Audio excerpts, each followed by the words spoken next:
one of the biggest stories of America. Um, I'm originally from Indiana.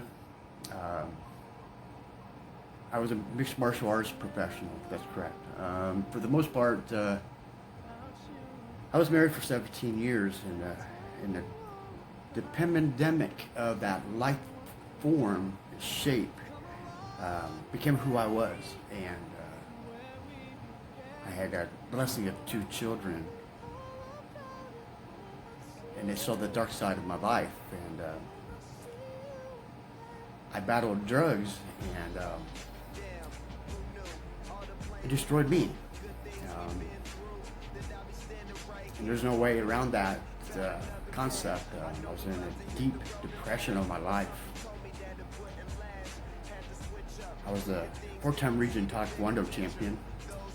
I was a 2-time weapon champion. And I was a Indiana Ring Rumble champion. Carried the state championship title. And over the time, it was the hardest thing that, to understand that one man can make a difference in a life. And I think I've succeeded to do that. And we came out with the bipolar rock and roller. And before all of that, I was the Indiana's Rudy from the movie Dan Rudiger, and Dan's a great guy from Notre Dame College. And the story of my life is that I gave my life for my kids, to protect them, to give them a meaningful, grateful life. I had to have 2 lung surgeries, and I had a pulmonary embolism right after. And then I proceeded to have a kidney failure. And I was kind of fighting, battling life and God and the devil, and he was ready to take me out of this world. And shortly after, I ended up having a stroke in 2018. My career started in 2004, and I handed it up in Bismarck, North Dakota. Me and Mark the Hammer Coleman from UFC, and we flew in on some jets. And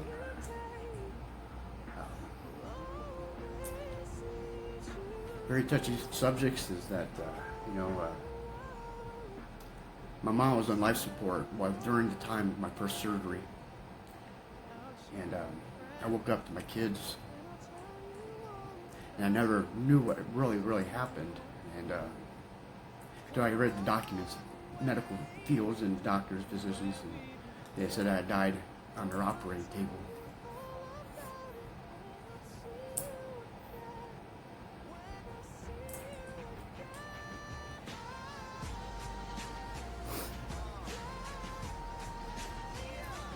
My second surgery, my mom made it to the surgery. She saw the worst side of me in my life, and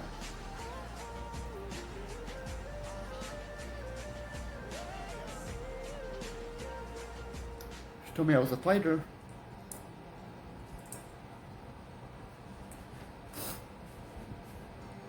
And she told me the stories about how she would stay up overnights, night in, day in, out. How she would stay up all night, wonder if I would ever make it home, make it alive. And she would never tell me all the details, of course.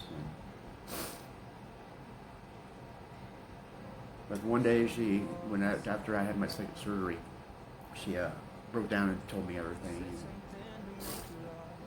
But I was an addict, and it destroyed my life, and it destroyed my career. And I want people to understand that it takes a man to come and be honest about him, who he was, and what they did in his life. And I was on the top of the world. Thought I had it all. Had a new house. My kids couldn't. Everything they would ever ask for, they had it.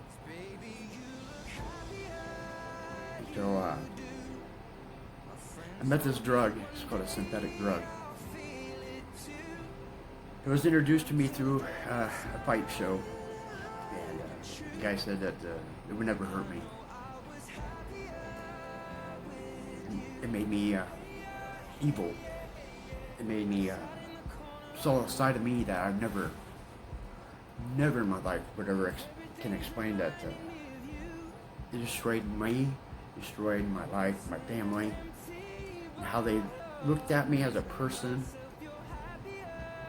This is the dark side of my life, and some people don't like talking about stuff like that. And, I've been through a lot of rehab, and it made me who I am today. And now I'm not just so much as just an entertainer, but I have a real life. And it was dramatic. It was heartbreaking. My dad never knew anything about it. Mom, we always kept everything in the dark, and for the most part, I was on top of the world, and I was on my way through with Las Vegas, Nevada, and I was registered in various states, and it changed my life. As a champion, and you would think, the dark side of the man's life is that, is it real? Yeah. It's very real. I found myself wondering, trying to find that drug that's synthetic, and nearly killed me. Causing me to wreck 6 cars, and I had to go to jail for it. Believe it or not, I had to go to jail for it. And it was an eye-awakener for somebody that had it so made. I mean, this is the biggest story, I think, with the UFC, and that's out there in America today. And I think it's just one of these things that we like to I think this is the opportunity for my kids to get to see the video and know that I didn't give up on you guys. Well, however, I mean, this drug that overpowered me and thought, I was the devil. I was so mean, and I was mean to myself and to my loved ones. It destroyed me. The person I was born and raised in a Christian home, and I never thought the day would come to this, that we would ever have to do this kind of video. And this is like big. This is like the history of my life. I want my kids to know that I love them, and I do anything for them. But at that time in my life, I had so bottom of depression that I couldn't even bear the, what's the word? I didn't want it to just slip away, because I was there. I was on my way to Las Vegas. I was national TV. I had it all, and I let it slip away from me because I met somebody that was so dark in his life, and saw an opportunity to take mine, and it worked. It worked. But I got grandkids, and they'll never know the story about what happened to Grandpa. There's mixed up stories in the media. I don't want people to get the wrong idea, disclosure concept of what they were trying to do. And it took a lot of people to take me out. They succeeded, and I found my way back. To life. But there was a time in my life where, my mom and my dad met the world, and we had it all. Nothing ever mattered. But if you lose yourself, you lose control of your life, your dignity, and you let somebody do it, it can be done. it can be done. And now my kids witness a lot of it. The person they loved, they didn't love anymore. They pushed them away. And man, it's so hard. I mean, to think that somebody so inspirational that life was great at one time. And I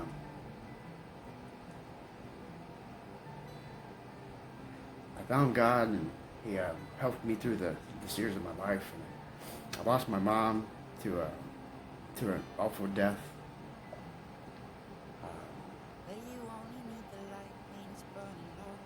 She said the last I talked to her, I'm dying. That was the hardest thing ever for a child to hear that from his parent, you know. And we never expected that ever happened, but it did. And I found my way back because to who I want to be and who I want to do in my career and everything. And then the reality check was, I was in the denial stage of my life. I never thought I would have an addiction. I never thought I was bipolar. I never thought I would be so depressed that I would actually try an attempt to take my life. Because life I didn't think could accept that man that had high plans, high hopes, and for the future for the mixed martial arts world. That one man can change a life, and I think I've done it. I think I've done it with over a time of years. The people that actually got to know me personally. But there's a dark side, and that dark side was the worst of it all. And a man that was a world champion. I mean, I was just a regional, but I became the people's champion, and that's how they looked at me. And I have nothing to say more than life's going to hit hard, and it's going to beat you down.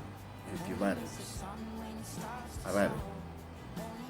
I let my guards down.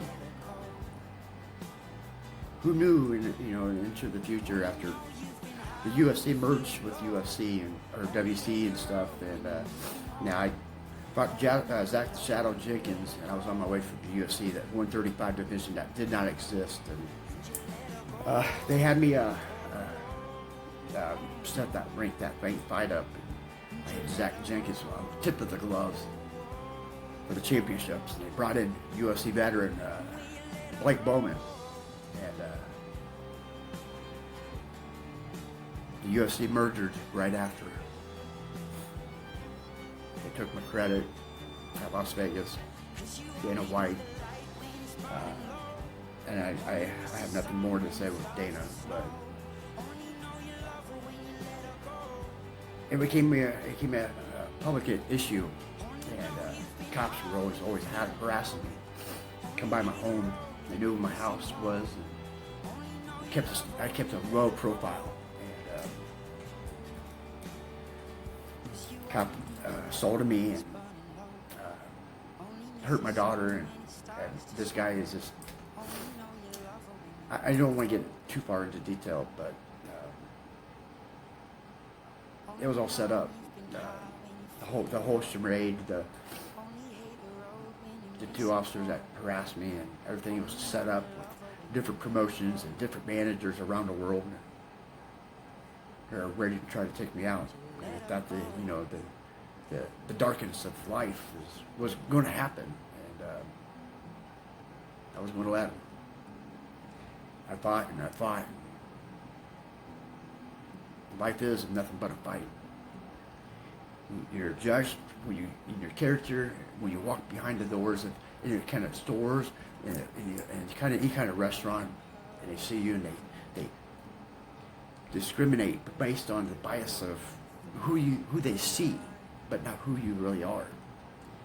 And I struggled with depression for a long time. I think a lot of it is that's what led me into the prospect that I had to use, and it destroyed who I was. And this is the reality of my life. The reality check. I mean, it is it's the reality. I mean, you can't get any deeper than this. And I've done stuff with the music business, and we all have our stories. Like Motley Crue, Nikki Sixx with the Heroin Diary. People loved him, and people loved me, and I ain't no different than Nikki Sixx. I ain't no different. And his story's a little bit different, I will not say that. Nikki, his life was a little bit just about like mine. And, the music industry, there's a lot of drugs and drinking and girls all over the world wanting that sense of power of being important. And I've been there. I think that's what I did with my life. And, there was girls, and there was drugs, and there was drinking.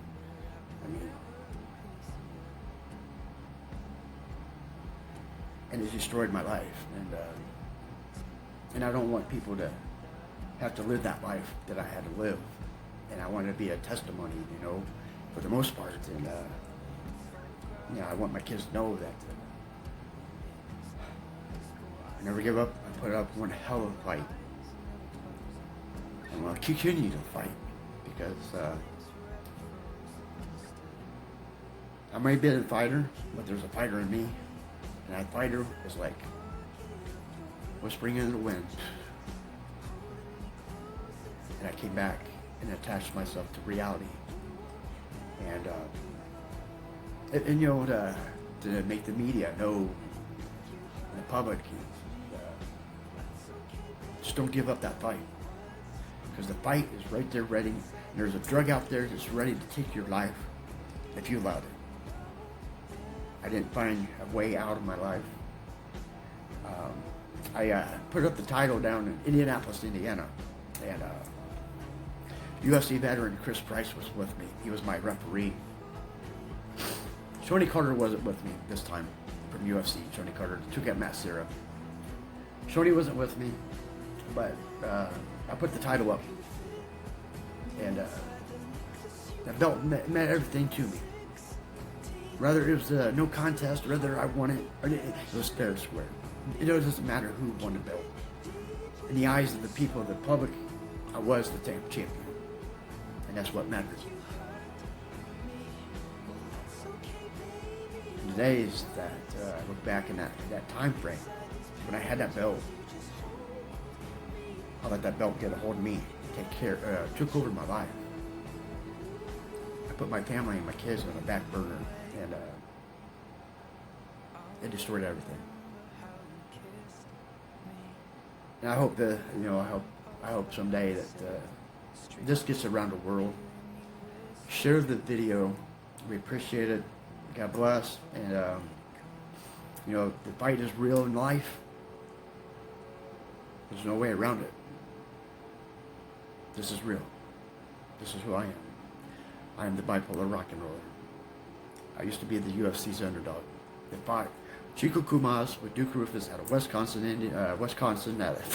I think we fought in Fond du Lac. And I told Duke, I was like, man, Chico's going to go all the way to the UFC, man. Let's do this. Nice shout out to Chico. Love you, brother. Love you.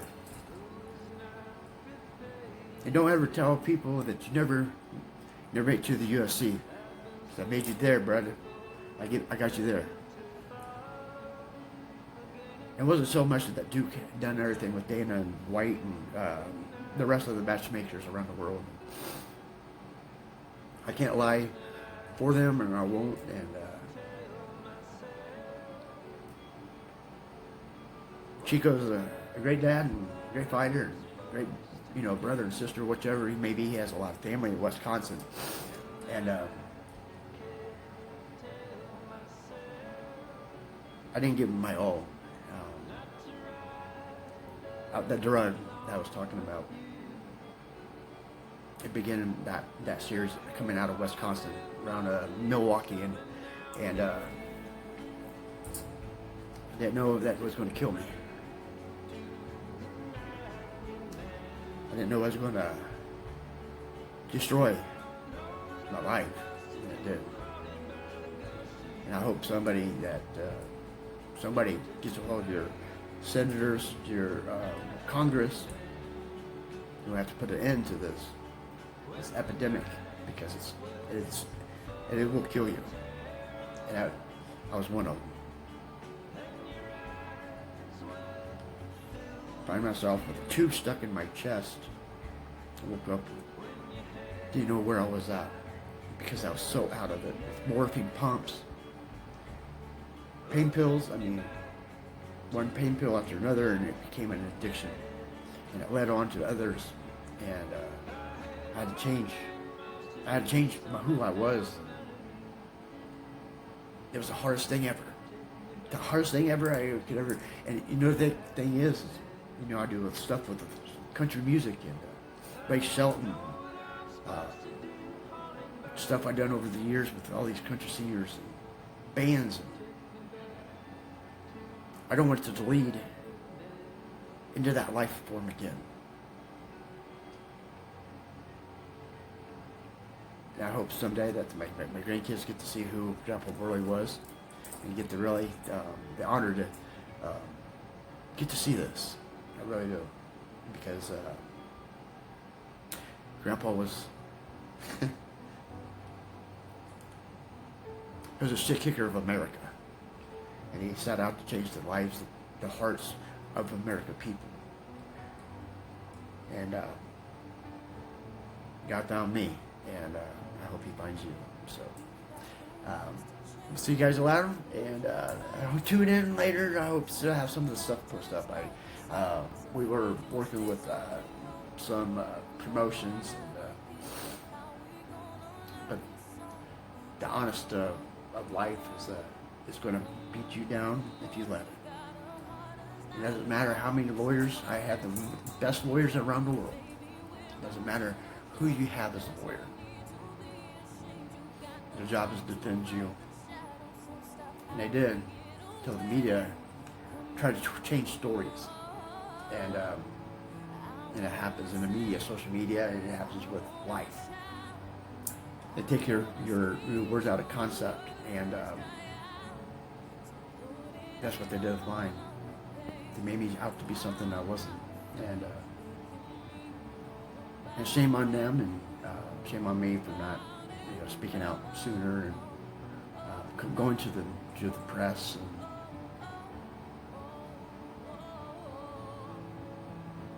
as you know, this is life. Brett Michaels has his, and Brett's a great guy. And I had nothing but good things to say about Brett Michaels, and we all struggle in our life.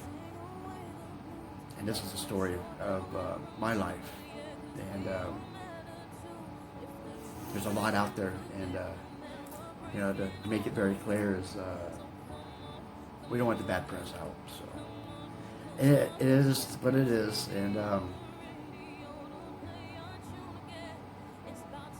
I just I don't know. For the most part, I want my kids to know that you guys are welcome for the life that you've had.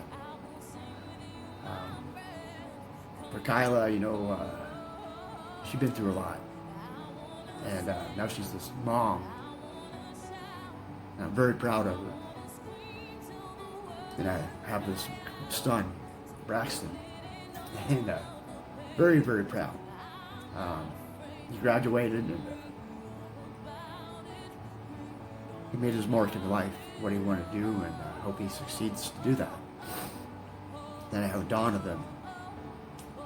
Donovan is a special child with autistic, and all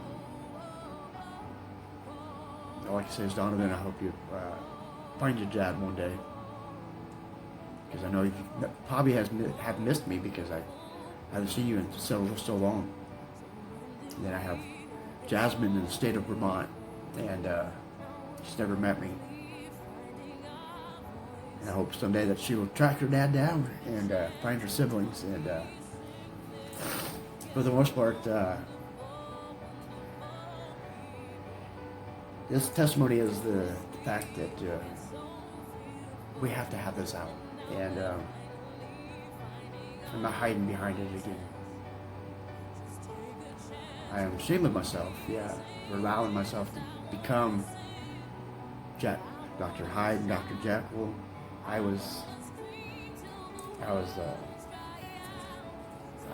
There's no word for it. There's not. And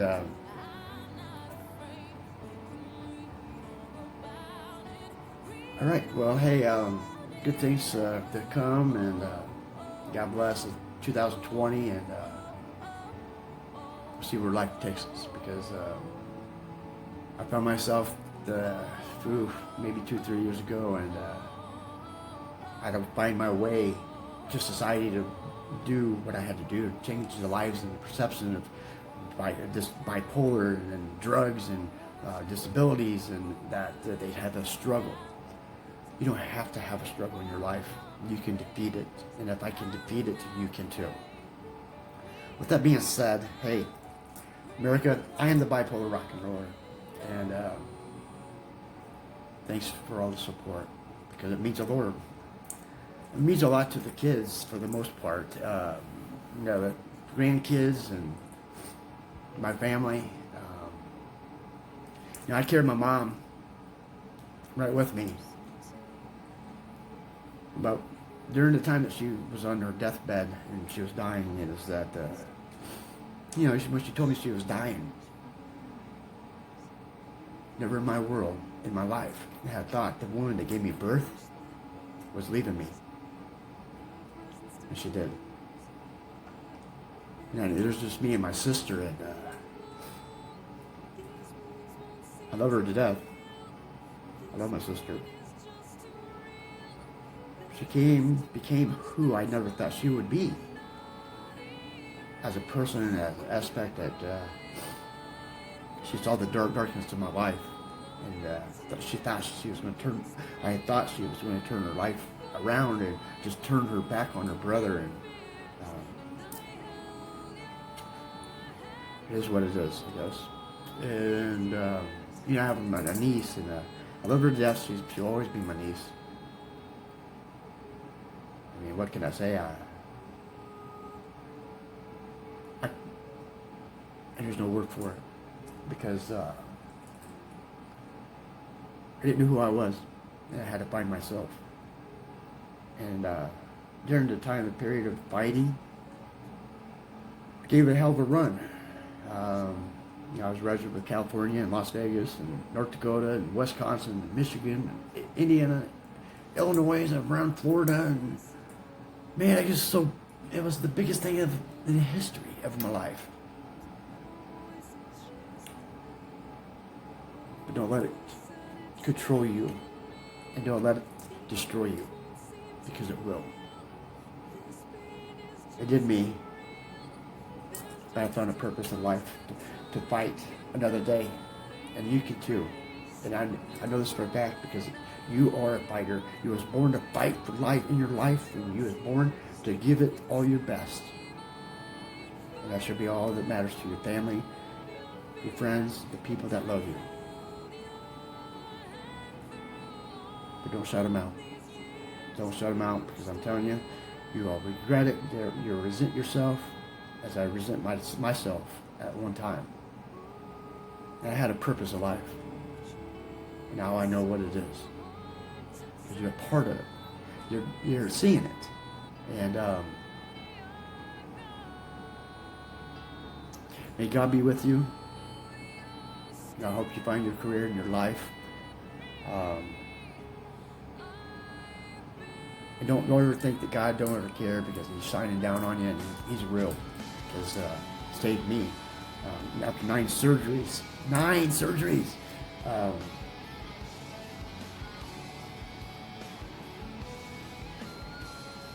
Life is real. This is it.